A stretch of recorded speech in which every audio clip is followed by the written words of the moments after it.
నమస్తే రమగారు. నమస్తే జయ. రమగారు, సంసారంలో భార్యాభర్తల మధ్య ఎక్స్పెక్టేషన్స్ ఎంతవరకు ఉండొచ్చు?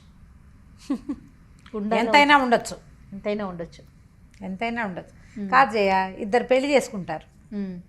ఎందుకు చేసుకుంటారు పెళ్ళి? ఎక్స్పెక్టేషనే కదా. కదా, ఇప్పుడు మన పాతకాల పద్ధతి వివాహ వ్యవస్థ ఇవాళది నిన్నటిది మొన్నటిది కాదు, అప్పటిదో. ఆడవాళ్ళకి ఒక రక్షణ, మగవాళ్ళకి ఆడవాళ్ళ రక్షణ భద్రత, మగవాళ్ళకి ఒక ఆసరా. ఇది సాధారణమైనది. వీళ్ళిద్దరూ కలిసి సంసార రథాన్ని ముందుకు తీసుకెళ్తారు, సంతానాన్ని కంటారు, వాళ్ళ అమ్మా నాన్నని హలో అంటారు, వీళ్ళ అమ్మా నాన్నని చూసుకుంటారు, ఏదో సంసారాన్ని వృద్ధి చేస్తారు, పిల్లల్ని జాగ్రత్తగా చూసుకుంటారు. మామూలుగా జరిగేవి. అయితే ఒకళ్ళ మీద ఒకళ్ళకి ఎక్స్పెక్టేషన్స్ ఖచ్చితంగా ఉంటాయి. ఏ ఎక్స్పెక్టేషను లేకుండా ఏ ఇద్దరూ కలిసి ఉండరు కదా. యాత్రికులు అనుకో, నువ్వు ఆ దారిని వచ్చావు, నేను ఈ దారిని వచ్చావు, ఇద్దరం కలిసి ఓ దారిని నడిచేలాం, ఎవరి దారిని వాళ్ళు పోతాం అనుకుంటాం. ఇష్టమైతే నడుస్తాం, లేకపోతే లేదు, మానపడేస్తాం. పెళ్ళి ఎట్లా? కలిసి నువ్వు ప్రయాణం చేయాలి జీవితాంతం వరకు. మీ ఇద్దరు కలిసి ఉంటే మీ ఇద్దరే ఉండరు కదా. మీకేమో అటో కుటుంబం ఇటో కుటుంబం రెండు ఉంటాయి, మీ ఇద్దరు కలిసి ఓ కుటుంబం, మళ్ళీ మీకు సంతానం. అది సజావుగా జరిగేదే. ఇప్పుడు ఇదంతా గోల్ లేకుండా జరిగిన నాళ్ళు బాగానే ఉంటుంది. ఎవరికి ఎక్కువ ఎక్స్పెక్టేషన్స్ ఉన్నా ఇబ్బంది. అసలు లేకపోతే ఇంకా నువ్వు కలిసి ఉండటంలో అర్థమే లేదు. ఏదో కొంత ఉండాలి, ఎంతో కొంత. అయితే మితిమీరిన ఎక్స్పెక్టేషన్స్ కానీ, అసలు ఒక సాధారణమైన ఎక్స్పెక్టేషన్ కూడా తీర్చని తనం కానీ, ఈ రెండు కష్టం. మితిమీరటం ఇప్పుడు ఒక సామాన్యమైన కుటుంబం, ఈ అమ్మాయికి తన బర్త్డే అంగరంగ వైభవంగా చేసేయాలి. ఓకే, ప్రతి బర్త్డేకి భర్త ఏదైనా కొనిపెట్టేసేయాలి. స్పెషల్ గిఫ్ట్లు బాగా చేసేసేయాలి. ఎప్పుడు ఏం కావాలన్నా లేదనకూడదు, కాదనకూడదు, ముద్దుగా చూడాలి, అలా ఎలాగో చూసుకోవాలి, అద్భుతంగా చేసేసేయాలి అన్నీ. ఇవి అందరు ఆడపిల్లలకి ఉంటాయి. మీకు ఉండవా అంటావు నన్ను, నాకు ఉంటాయి, అందరికీ ఉంటాయి. అవతల వాడి శక్తియుక్తులు, వాడి సమయం, పరిస్థితులు, అవకాశాలు. ఇప్పుడు ఇవి ఏంటంటే కొంచెం భార్య పుట్టినరోజు గుర్తుపెట్టుకోవాలి, పెళ్లి రోజుని కాస్త పలకరించాలి, ఏదో మరి చక్కగా మాట్లాడుకోవాలి. ఆమె అడిగిన 100 వస్తువుల్లో సగం కాదు, పావు కాదు 10 100లో 10 చెయ్యాలి. ఒకసారి కాకపోతే ఓసారైనా కాస్త ముద్దుగా ముచ్చటగా మురిపంగా చూసుకోవాలి. ఎందుకంటే ఆమె నీకు తోడు, భగవంతుడు ఇచ్చిన స్నేహితురాలు. భార్యని బాగా చూసుకోవడం చేతకాని వాడు ఎందుకు పనికిరాని వాడు అన్నాడు చాణక్యుడు. భార్యని బాగా చూసుకోవాలి, అది వస్తేనే నీకు ఏదైనా వచ్చినట్టు. నీకు ఇదే రాకపోతే ఆయన నేను మీద కూడా చెప్పాడు నీతి. దాన్ని కూడా వదిలిపెట్టలా. అదే కదా. కానీ మళ్ళీ భార్యలకు బోల్డ్ చెప్పాడు, భార్యలు అలా ఉండకూడదు ఇలా ఉండకూడదు అని ఆయన చాలా చెప్పాడు చాణక్యుడు. ఇంత మాత్రం చేయాలి. కానీ కనీసం భార్యల మామూలు వ్యవహారాలని కూడా పట్టించుకోకుండా, నాకు చెప్పకుండా ఊపిరి కూడా పీల్చుకోకూడదు అనేవాళ్ళు. నాకు చెప్పకుండా ఎందుకు చేసావు అని పోట్లాడేవాళ్ళు. మామూలుగా అసలు ఒక వైఫ్ సహజంగా కోరుకుంటుంది, కొంత భర్త తనతో ప్రీతిగా ఉండాలి, ప్రేమగా ఉండాలి, తనంతట తన దగ్గరికి తీసుకోవాలి, తనంతట తను ఏదైనా అయ్యో తిన్నావా, అది పడుకున్నావా, లేచావా, ఏమిటి మొహం అలా ఉంది, ఒంట్లో బాగోలేదా, మినిమం అవి కూడా చేయని వాళ్ళు చాలామందే ఉన్నారు ఇప్పటికి కూడా. చక్కగా భార్యలతో ఫాయిదాగా ఉండి అన్ని పనులు చేస్తూ కావాలంటే ఇంట్లో పని కూడా చేసేస్తూ, పిల్లల్ని ఆడిస్తూ, అమ్మాయి ఉద్యోగంలో కూడా హెల్ప్ఫుల్గా ఉండేవాళ్ళు ఉన్నట్టే ఏమీ పట్టించుకోకుండా పాతకాలము రైతు కుటుంబాల్లో మగవాడు వెళ్ళిపోయి ఆడవాళ్ళు పనిచేస్తుంటే పట్టించుకొని ధోరణి ఉండేది చూడు. ఒక పాత ధోరణి, వెనకబడిన ధోరణి. ఆడాళ్ళని పెంచకూడదు, ఆడాళ్ళకి ఏం చూడకూడదు, దానికి ఎక్స్పెక్టేషన్ ఏమిటి, గాడిది గుడ్డు లాంటి భావాలు ఉన్నవాళ్ళు కూడా ఇప్పటికీ ఉన్నారు. మార్చుకోవాలి, వాళ్ళు మారాలి. వీళ్ళు ఓవర్ ఎక్స్పెక్టేషన్స్, గ్రేట్ ఎక్స్పెక్టేషన్స్ ఆడవాళ్ళు తగ్గించుకోవాల్సి వస్తుంది.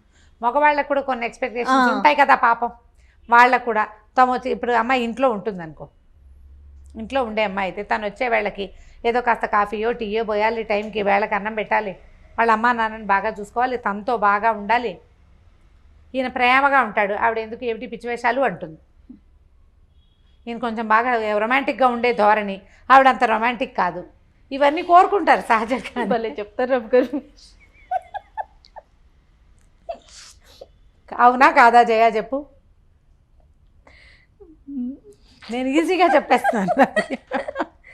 ఓకే, ఉంటారు ఇవన్నీ ఉంటారండి ఉంటారు ఖచ్చితంగా.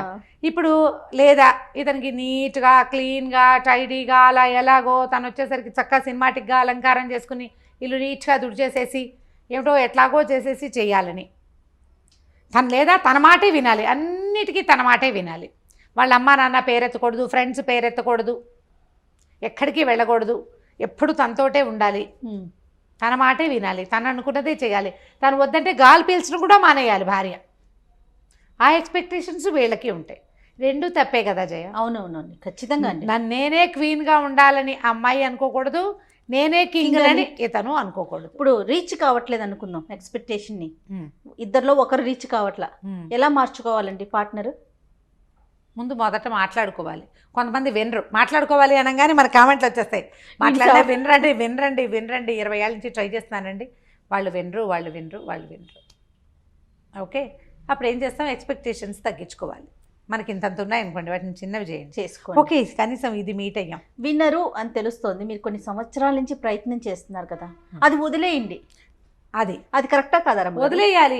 ఎన్నని వదిలేసుకోవాలి అని ప్రశ్నిస్తారు మళ్ళీ. ఎన్నైనా వదులుకోవాల్సిందే, సంసారం వదులుకోలేం కదా చచ్చి. ఏం చేస్తాం? అందుకని ఇప్పుడు రీచ్ కాలప్పుడు మీరు అన్నట్లు వదులుకోవటమే మంచిది కదా. మన ఎక్స్పెక్టేషన్ మీట్ అయ్యే పద్ధతి అవతల వాళ్ళల్లో లేకపోతే వీళ్ళని వదిలేయటం కష్టం, కాబట్టి ఎక్స్పెక్టేషన్ వదిలేయటం సులువు కాదు రమ్ గారు. ఎవరితో చెప్పిస్తే మూడో వ్యక్తిని ఇన్వాల్వ్ చేస్తే మారుతారా? చేయొచ్చు, ప్రయత్నం చేయొచ్చు. కాకపోతే అందరి దగ్గర అది కుదరదు జయ. మూడో వ్యక్తిని ఇన్వాల్వ్ చేయొచ్చు. ఆ అమ్మాయికి ఒక మినిమం ఎక్స్పెక్టేషన్స్ ఉన్నాయి, వాటినైనా నువ్వు మీట్ అవ్వాలి అని అతని అక్కలో చెల్లెళ్ళో అమ్మలో ఫ్రెండ్సో చెప్పచ్చు.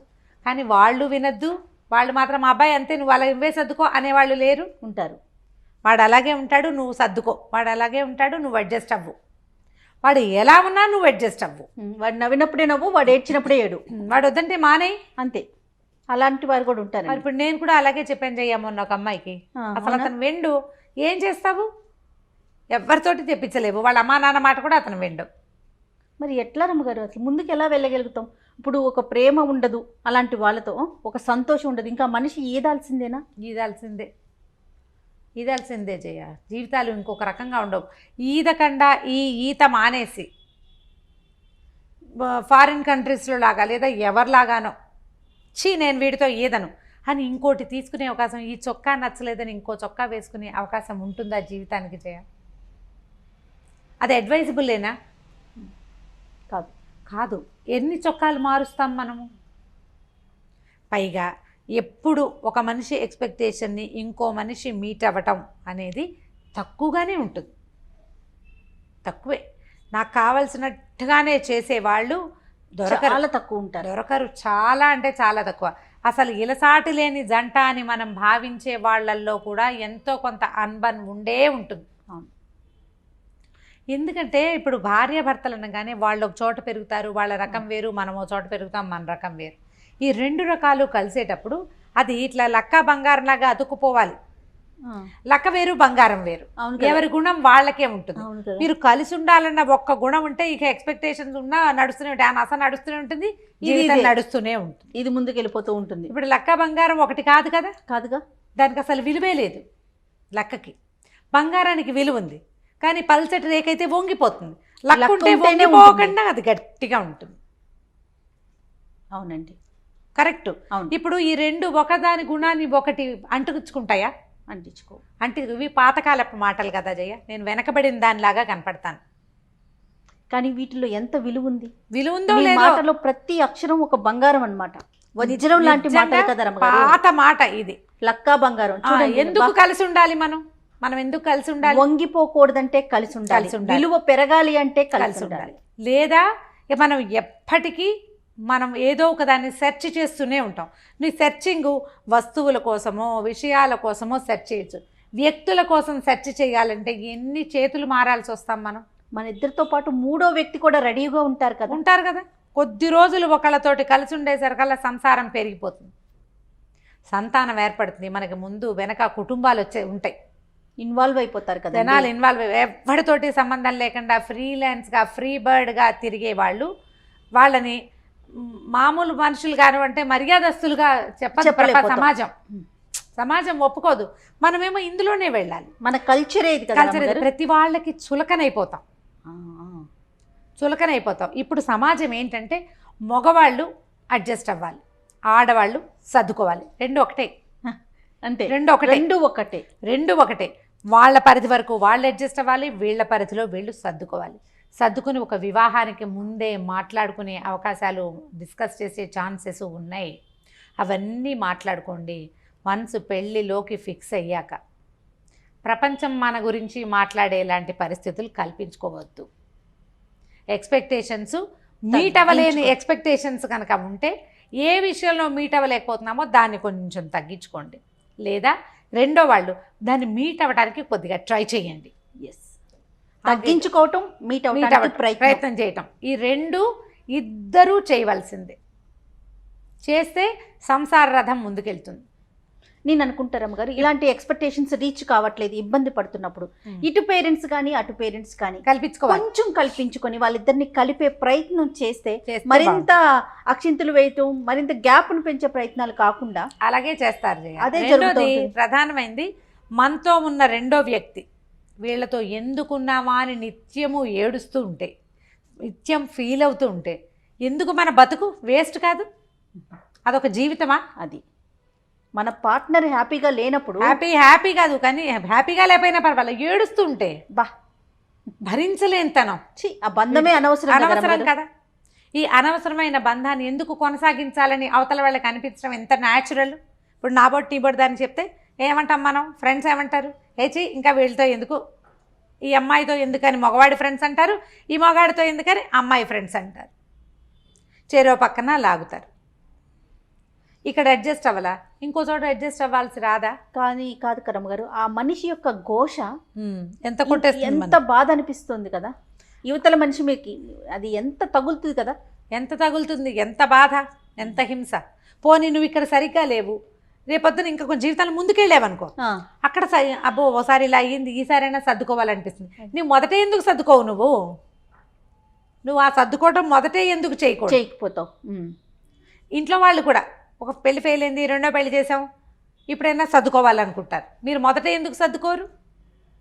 వదిలించేసుకోవాలని చూడటం, రెండోసారి పూర్తిగా అడ్జస్ట్ అయిపోవాలని చూస్తారు. అవును, అది కూడా జరుగుతుంది. మొదటిసారి ఏమో చాలా చూస్తారు, రెండోసారి ఏమో డిపెండ్ అయిపోతూ ఉంటారు.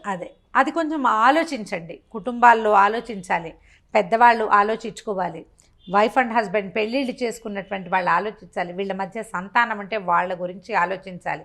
ఓకే, లెట్ ఇట్ బి, ఇప్పటిదాకా ఏదో అయ్యింది, ఇప్పుడైనా ఒక మ్యారేజ్ కౌన్సిలర్ దగ్గరికి వెళ్దాం. ఇవి నా ఎక్స్పెక్టేషన్స్, ఇతను మీట్ అవ్వట్లేదు అని అమ్మాయి చెప్పి, ఇది నా ఎక్స్పెక్టేషన్స్, ఈ అమ్మాయి మీట్ కావట్లేదని ఆయన చెప్పి, మధ్యలో ఒకళ్ళని పెట్టుకుని ఈ రెండు ఎక్స్పెక్టేషన్స్ ఈ పొడుగులు ఉన్నాయి కదా, వాటిని ఇట్లా దగ్గరికి తగ్గించుకోవటం చేసుకుంటే కొంత బెటర్గా ఉంటుంది. ప్రయత్నం చేసి తీరాలి ఖచ్చితంగా. ఇప్పుడు మన సమాజం చాలా చిన్నది, ప్రపంచం పెద్దదైపోయింది, సమాజం మాత్రం చిన్నది, సమాజాలు చిన్నవైపోయినాయి. ఈ చిన్నవైన సమాజాల్లో మనకి భగవంతుడు తోడుగా ఇచ్చిన ఒక పెళ్ళితో ఇచ్చిన వ్యక్తిని చెడగొట్టుకోవద్దు. వాళ్ళంతా చేసుకోవట్లేదా రెండో పెళ్ళి, మూడో పెళ్ళి, 36వ పెళ్ళి అంటే మరి వాళ్ళ పిల్లల జీవితాలు ఎలా ఉన్నాయో ఒకసారి చూడండి. అంతే కదా. వాళ్ళ పిల్లల భవిష్యత్తు ఏమిటి, వాళ్ళ మానసిక స్థితి ఏమిటి, ఎంత ఇన్సెక్యూరిటీ తోటి బాధపడతారు ఆ పిల్లలు. ఎవరినో చూసి వాత పెట్టుకోకూడదు కదా. ఇప్పుడు తప్పనిసరి పరిస్థితులు కొన్ని ఉంటాయి జయ, చాలా క్రూరమైన వాళ్ళు, లేకపోతే మానసిక స్థితి సరిగ్గా లేని వాళ్ళు, వీళ్ళవి ఎక్కడ ఏ రకమైన అడ్జస్ట్మెంట్కి అవకాశం లేని వాళ్ళు, ఇంకా వేరే దారి లేనప్పుడు వేరే కథ. అడ్జస్ట్ అయితే సరిపోతుంది అనిపించినప్పుడు మాత్రం, మీకు అనిపించదు అడ్జస్ట్ అయితే సరిపోతాను, మీ ఫ్రెండ్స్, మీ కలీగ్స్, మీ పేరెంట్స్ నువ్వు కాస్త తగ్గు అని చెప్తే తగ్గిపోండి. ఎక్కడ తగ్గాలో ఆలోచించుకోండి. ఇది కాదు, ఇది తగ్గినా కూడా ఏమీ పొసగదు అంటే ఇక చేయగలిగేది ఏమీ లేదు. అందరి దారే గోదారి, మన దిగును తప్పదు కదా. అంతేకా. కానీ అడ్జస్ట్మెంట్ అయితే సరిపోతుంది అని అనుకున్న విషయాల్లో కొంచెం తగ్గించండి, కొంచెం పెంచండి, మొత్తానికి సర్దుకుని ఉండండి. అంతే. సూపర్. నమస్తే. నమస్తే చెయ్యి.